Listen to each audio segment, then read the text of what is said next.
Seguimos, estamos en la tertulia de este miércoles 26 de enero del año 2022. Quienes nos acompañan, por orden alfabético, Gabriel Budiño, Mariela de Marco, Teresa Herrera y Agustín Iturralde. Los estoy saludando ahora. Más temprano los saludó Romina. Un gusto entonces compartir Hola, los Emiliano, minutos que vienen. gusto verte sanito. Sí, bien. Acá estamos, sí. Haciendo ¿cómo se llama? El tercer tiempo del COVID, una cosa así. Bueno, vamos al segundo tema. La frontera entre Rusia y Ucrania centra todas las miradas de la comunidad internacional en los últimos días, luego de que Moscú ordenara el despliegue de más de 100.000 soldados en la zona. El gobierno de Vladimir Putin niega que tenga planes de ataque a Ucrania, pero asegura que solamente va a retirar esas tropas si se llega a un acuerdo por el cual la OTAN, la Organización del Tratado del Atlántico Norte, se compromete a no expandirse en la región incorporando a ese país. Además, otro dato de contexto importante, los rusos apoyan a los separatistas prorrusos que el gobierno de Kiev combate desde hace 8 años en el este de Ucrania. Estados Unidos y la Unión Europea acusan a Moscú de desplegar tropas para prepararse para una posible invasión. Las potencias occidentales consideran inaceptables las exigencias de Putin, pero reafirman, acá el camino es el diplomático, el camino es el diálogo. Recordemos el antecedente, Rusia ya anexó la península ucraniana de Crimea en 2014, después de que estallara una revolución prooccidental en ese país. Ayer, el presidente de Estados Unidos, Joe Biden, amenazó a Putin con sanciones económicas si ocurre la invasión a Ucrania. Would you ever see yourself personally sanctioning him if he did invade Ukraine? Yes, You would?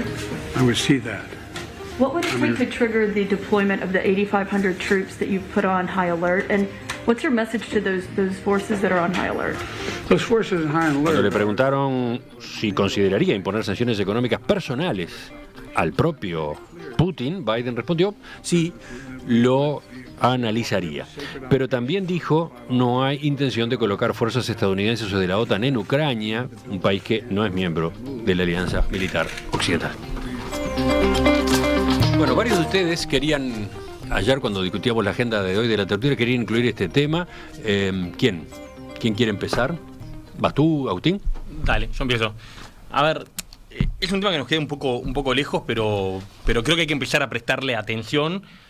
Esa podría ser la pregunta. ¿Por qué? ¿Por qué estaban tan interesados? ¿Por qué ese tema tiene que estar en una tertulia que esta no es de las especializadas en asuntos internacionales? Claro, que debería ser alguna de los martes internacionales, que probablemente, no tengo duda, que lo van a abordar. A ver, creo que desde la Guerra Fría no sé cuándo hubo una hipótesis de conflicto que involucra de alguna forma a potencias tan relevantes como lo que tenemos hoy en Ucrania. Realmente, el sentido es preocupante. Creo que lo que está de fondo no es nada más que la desintegración de la Unión Soviética y cómo Occidente, a partir de la desintegración y ese momento de euforia de los valores occidentales, de la economía de mercado, de la democracia, empezó a caminar hacia el este, ¿no? Y empezó a occidentalizar buena parte de Europa del Este, y bueno, y en este caso estamos hablando de Ucrania, un país que era parte de la URSS, que dejó de serlo, y que tiene en su interior como conviven fuerzas bien distintas. Y lo que vos recordabas recién, ¿no? Cuando Ucrania hizo el amague cierto y decidido por poner la pata en la OTAN es el acuerdo militar de Estados Unidos y Europa prooccidental, ¿no? Simplificando mucho las cosas. Putin marcó la cancha, estalló esa revolución, lo presionó al presidente ucraniano, estalló esa revolución prooccidental en buena parte de lo grueso de Ucrania, pero también en otras partes de Ucrania aparecieron grupos prorrusos recontrafinanciados por los rusos, y bueno, primero fue esa anexión a Crimea y hoy estamos ante la hipótesis de que Rusia por lo pronto o logre frenar este proceso lento de que Ucrania entre a la OTAN, o que ocupe una de las regiones del este de Ucrania, o directamente, la peor de las hipótesis, que estalle una guerra frontal entre Rusia y Ucrania, donde algunos países occidentales están mirando con más cuidado, otros no. El Reino Unido se la está jugando, ha mandado no militares, pero sí especialistas militares, apoyar armamento, está la escalada, está ahí. Creo que acá hay dos riesgos con algo que nos queda tan lejos, y con esto cierro esta primera intervención, que es, uno, decir, tomar bando como de buenos y malos. Esto es entre buenos y malos, y yo estoy con este, que ese creo que es el más obvio, ¿no? Esto es por intereses, todos tienen sus muertos en el placar, todos tienen intereses que están defendiendo. Pero el otro también es como todos tienen intereses, esto es todo lo mismo y da todo igual, y tampoco, creo que también es otro reduccionismo que hay que evitar.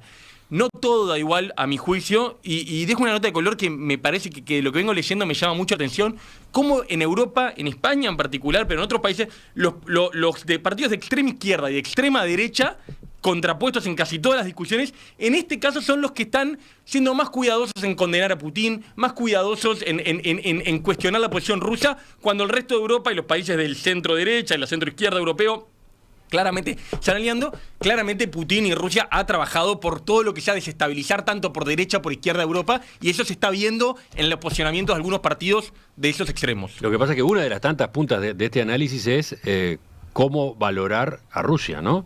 Cómo calificar a Rusia, cómo ubicar la estrategia de Vladimir Putin, ¿no? Hay formas que tienden a simplificar, hay formas que lo observan de, ¿cómo decirlo?, desde ángulos mucho más multifacéticos, diversos, y no se quedan con una primera impresión. Pero bueno, sigo. Voy con Mariela, que también quería tratar este tema. Sí, es un tema que me despierta interés desde antes de la crisis del 2014, por esa cuestión que tiene Putin de seguir tratando a las ex repúblicas soviéticas como si estuvieran, digamos, bajo su dominio. O sea, esa actitud imperial e imperialista que tiene Putin. Que no tenía Yeltsin, porque, claro, Yeltsin fue parte de los que empujaron para la debacle de la Unión Soviética, más allá de los intereses muy de corto plazo que él tenía, ¿no? Pero Putin tiene esta actitud, y eso se refleja en su pretensión, que además la dice abiertamente como si tuviera derecho, de imponer si Ucrania ingresa o no a la OTAN, y antes a la Unión Europea, porque voy a corregir a Agustín un segundito, la crisis del 2014 no fue por el ingreso a la OTAN, sino por el ingreso a la Unión Europea. Y bueno, y lo otro que me parece que se pone de manifiesto en eso que hablaba Agustín, de qué pasa en España con los partidos de extrema izquierda, o no sé, la verdad que no sé qué dijo Vox sobre esto, pero supongo que a Vox Putin le cae bárbaro, ¿no? Pero en España el problema es que ellos tienen su propio problema con la cuestión del independentismo, y si un territorio puede o no puede separarse por voluntad propia del Estado, ¿no? del Estado español. Y en este caso lo que pasa es que me parece que a mí que no hay un verdadero movimiento independentista en el este de Ucrania. Lo que hay es una constante intervención de Rusia, armando, entrenando, dirigiendo esos grupos que después aparecen como independientes. Capaz en Crimea era un poco distinto, porque Crimea no tenía otra población que no fuera rusa, porque fue lo que hizo Stalin en su momento, enviar rusos a asentarse en ese lugar. Pero el resto de Ucrania es distinto. Y además no olvidemos que Ucrania es un territorio que ha tenido con los rusos, con Moscú, digamos, ha recibido de Moscú un trato terriblemente cruel desde la época de Stalin. No nos olvidemos lo de la hambruna que hizo pasar a los ucranianos, etcétera, etcétera. Bueno, la cuestión es que esta es la crisis más grande desde la crisis de los misiles, me parece a mí, pero yo tengo la impresión de que esto es más, no me sale la palabra, pero la crisis de los misiles era más puntual, digamos. Había una lógica de guerra fría, o sea, destaco lo de frío, y fue un episodio caliente que fue puntual. Acá me da la impresión que esta es una guerra caliente que puede ir a más. Bueno, sí, entonces, ahí está uno de los ángulos. ¿Cómo sigue esta historia, no? ¿A dónde conduce? Bueno, no se sabe, bueno. Nadie sabe. Todo el mundo espera que salga bien, pero termino con esto, Emiliano.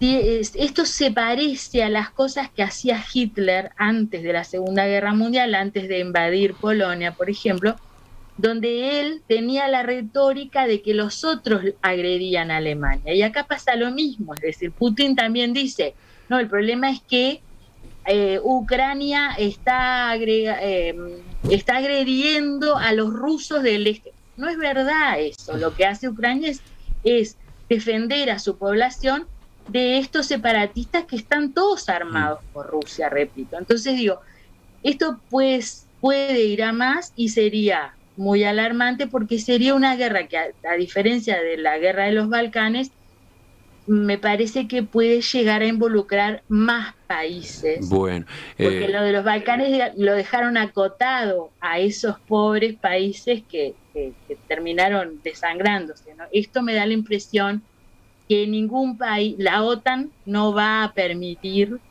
que Rusia se anexione más pedazos de Ucrania. Bien, les voy a pedir intervenciones un poquito más cortas, a ver si avanzamos en un asunto que hoy de ningún modo vamos a dejar redondo, porque tiene cantidad de dimensiones, ¿no? Tengo acá varios mensajes de oyentes que complejizan justamente la lectura.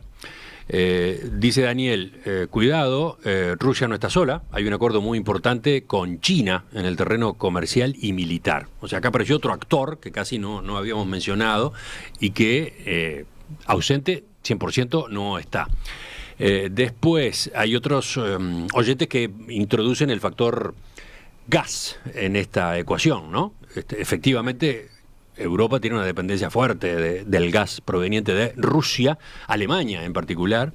Bueno, ¿qué alternativa? ¿Sabe cómo juega ese elemento en todas estas tensiones, en todas estas pulseadas?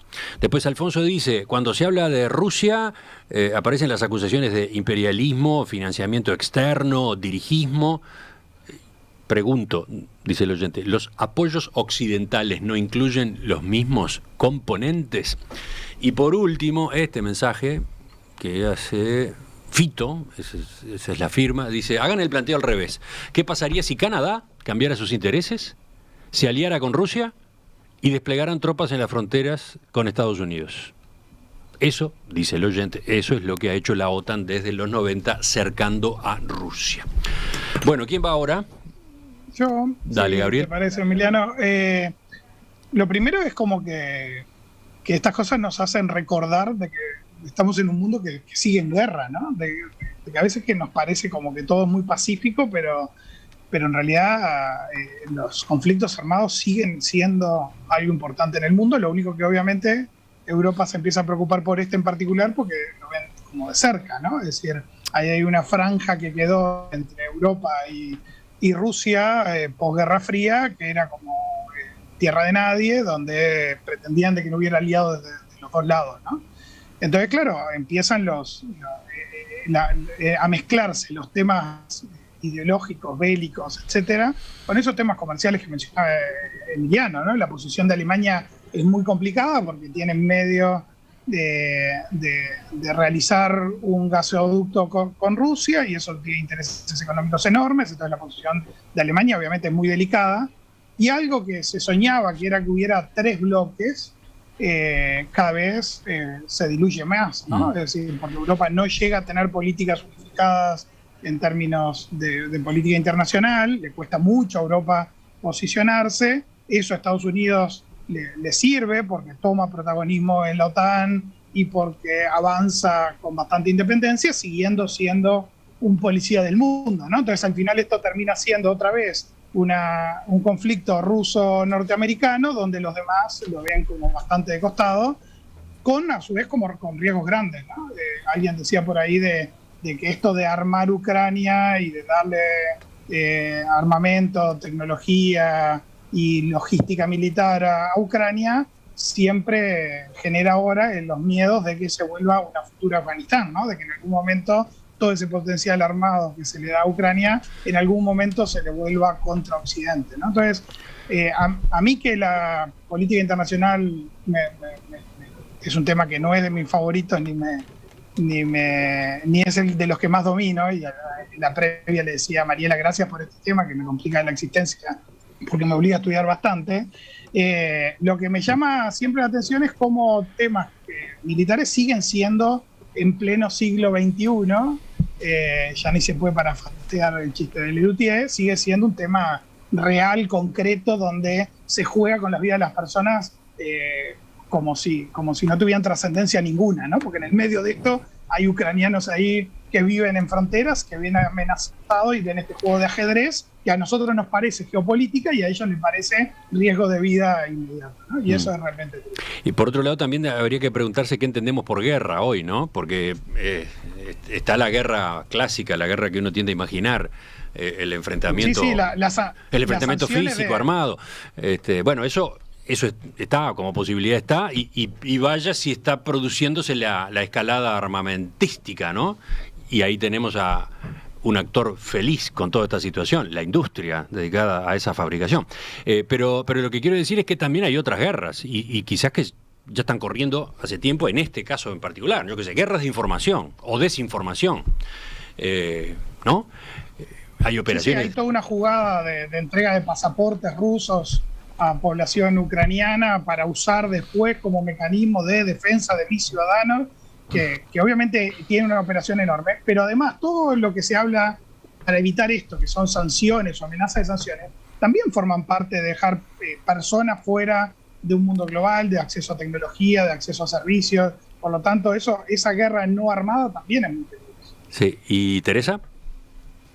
Y bueno, yo creo que hay guerras que estamos viviendo todos los días, la guerra esta que tú decís de la información, la desinformación, el acceso a la tecnología, todos los cambios tecnológicos, a quienes les llegan y a quienes no. El tema del el capítulo Fake News y compañía está que arde en esta materia hace años, ¿no? De un lado, del otro, ¿no? Terrible, terrible. Y además porque, bueno, en mi opinión, tú hoy, cuando estaba hablando Mariela, hablabas de, bueno, ¿cómo le definimos a Putin o qué definimos de Rusia? En mi opinión, Putin es un gran capo mafioso y Rusia es, y lo lamento mucho por los rusos, ¿no? Pero realmente funcionan como una mafia, no hay otro término para calificarlo, ¿no? Y o casualidad se alían con China, que... Bueno, de democráticos ninguno de los dos tiene absolutamente nada. Es decir, con esto no quiero decir que Estados Unidos sea el modelo maravilloso o Europa también, pero bueno, dentro de todo me quedo, por lo menos son países donde la gente elige a quienes los están gobernando. Y yo creo que acá el tema más grave es la debilidad europea, ¿no? Es decir, Europa evidentemente está cada vez más debilitado. Todos los problemas que ha tenido con el Brexit, con los cambios en la Unión Europea, todas esas dificultades han sido aprovechadas por Putin, obviamente, porque mientras Europa se conflictuaba él iba poniendo, ¿no?, sus soldaditos, su gente, su cosa ahí en Ucrania, ¿verdad? Y tratando de alguna manera fogonear, porque a mí me parece que lo que él está haciendo por ahora es fogonear. Ahora, ¿hasta dónde va a llegar y hasta dónde va a estar esta situación? Y bueno, yo hoy esta mañana cuando estaba pensando, uno mentalmente va armando lo que se va a decir hoy en la tertulia, yo decía, bueno, es lo que nos falta, ¿no? En estos años tan complejos, con la pandemia, con todo lo que está pasando. Ahora, lo que nos falta es un conflicto bélico grande, porque conflictos bélicos, como muy bien se dijo, y guerras hay, intestinas o no, más claras o más...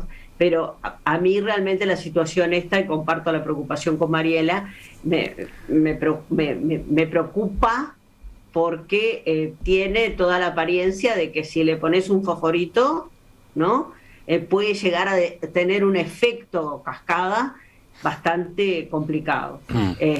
Sí. Y los intereses económicos, bélico... esto que vos decís, sí, claro, Alemania si se pelea con Rusia se muere de frío.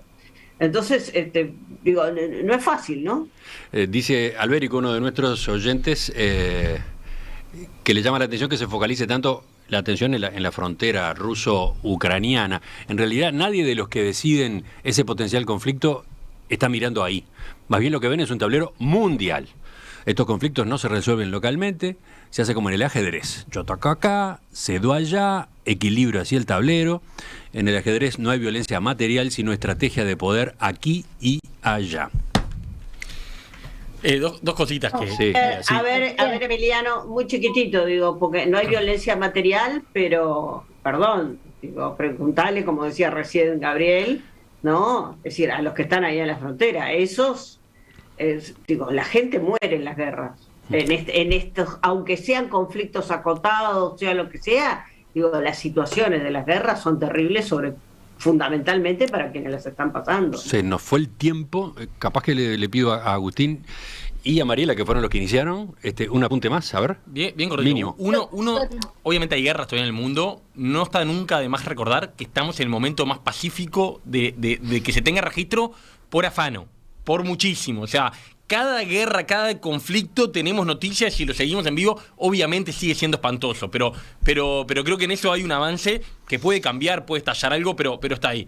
Y segundo, una cosa sobre lo que decía un oyente que decía, bueno, y si Rusia hiciera esto con Canadá, ¿qué diríamos? Como le da una vuelta interesante al tema, que es verdad, y ahí es donde yo me vuelvo sobre lo que dije hace un rato, es verdad, pero no da todo igual para mí. Y no es lo mismo los valores de Europa que los valores de Rusia. Y obviamente cada uno lucha por sus intereses y es despiadado en esa lucha geopolítica. Ahora, no es lo mismo que Putin apoye con inteligencia y con recursos a Marine Le Pen en Francia o a los partidos extremistas en casi toda Europa para sacudir las democracias, para desestabilizar las democracias, que lo que promueve Occidente moviéndose y ganando espacios hacia el este. A mí no me da igual y es verdad. Y ahí es donde creo que hay que dejar un poco de claridad. Y sí, a veces es tomar un poco partido, más allá de que no hay angelitos. Mirá, no hay angelitos. Mí, y no hay Ángela. Y no hay Ángela. No hay Ángela tampoco. Hablemos de otro actor ausente, Angela Merkel, ¿no? Lo anota Juan desde la audiencia. No olvidar la pérdida de Angela Merkel en el liderazgo europeo. ¿Cuánto se está notando? Dice, ¿no? ¿Mariela? No está más. Angela no está más. No, a mí me parece que hasta dónde va a ir Putin, le preguntaba Teresa, y bueno, hasta donde lo dejen. Cuando él se anexionó a Ucrania, a Crimea, nadie reaccionó. Pero como dije, era una cuestión distinta porque ahí sí era un territorio de población, digamos, casi exclusivamente o exclusivamente rusa. Es diferente. Esto que él pretende hacer con Ucrania es distinto porque ahí no hay, en mi opinión, en lo que yo he leído, no hay en realidad un conflicto separatista auténtico, sino que es algo inventado por Rusia, financiado, armado, organizado por Rusia todo. Y hay un país independiente que quiere tomar decisiones independientes. Y hay un vecino poderoso que le dice, no, tú esto no lo puedes hacer porque yo no quiero. Entonces, más allá de lo que la quieran complejizar y analizar esto desde la lógica de que hay otra potencia imperial, en realidad acá hay una potencia imperial que pretende imponerle a su vecino lo que le conviene a ella. Bueno, mira, desde la audiencia hay mensajes que cuestionan eso, ¿no? Conclusión de la tertulia, ¿Putin es el único malo, incluso el único imperialista? Pregunta el oyente. Bueno, yo en este conflicto sí, porque esto Estados Unidos no lo inventó y tampoco tiene 100.000 soldados Estados Unidos en Ucrania, no es cierto. Quien tiene 100.000 soldados en la frontera es Rusia. Lo demás la podemos complejizar y podemos entrar en el juego de desinformación de Putin. Lo mismo hizo en su época Chamberlain o Hitler, entró en el juego de desinformación. Ya sabemos en qué terminó, por lo menos algunos sabemos en qué terminó. Es decir, el sujeto que decía, a mí me están provocando desde Polonia, después la historia señaló que no había nada de eso, lo que había era aspiraciones de extender su territorio de un Estado que había perdido la democracia. La discusión continúa entre los oyentes, por ejemplo. Hay mucho interés en el asunto y aparecen los que discrepan con lo que ven que ha sido una visión mayoritaria a su vez en esta discusión. Susana dice, no se habla de cómo la OTAN se les encima a los rusos. De eso no se menciona. Otro dice, nadie tiene en cuenta que lo que está pidiendo Rusia es que no pongan misiles de la OTAN en la frontera de Ucrania, lo que sería violatorio del acuerdo del año 2014. Queda claro que tenemos bastante para seguir en esta conversación.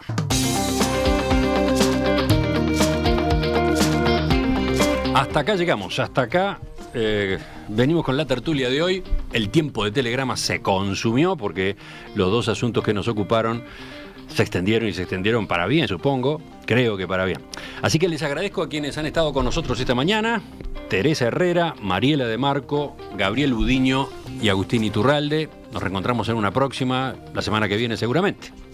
Muchas gracias. Un abrazo. El miércoles. Fuerte abrazo para Chau, todos. chau. Hasta la que viene. Chao, chao.